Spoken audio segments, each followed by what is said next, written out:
Il Veneto ha tirato un sospiro di sollievo quando il Premier Conte ha ufficializzato l'inserimento della nostra regione nella fascia gialla, ovvero quella soggetta a minori restrizioni. Ma c'è poco o nulla da festeggiare e ancor meno da stare allegri. E lo stesso Luca Zaia utilizza una metafora semaforica per avvertire i veneti. Sapete che il giallo dura poco. Il giallo dura poco, E dopo il giallo c'è il rosso. E capite che se voi vedete questo aspetto dell'area gialla, non è che è un gioco a premi. E non è tantomeno l'obbligo di dire l'essere i primi della classe a discapito degli ultimi della classe.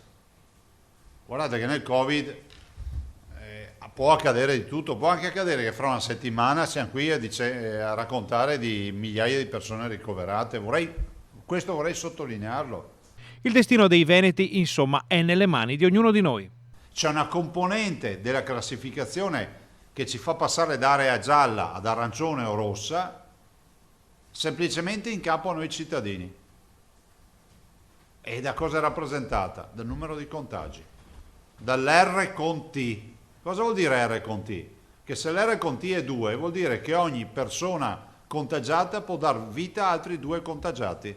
Ed ecco quali sono le raccomandazioni del Presidente per i prossimi giorni. In questa fase bisogna evitare il massimo gli spostamenti, bisogna evitare gli assembramenti, evitare tutto quello che sono occasioni di scambio di virus.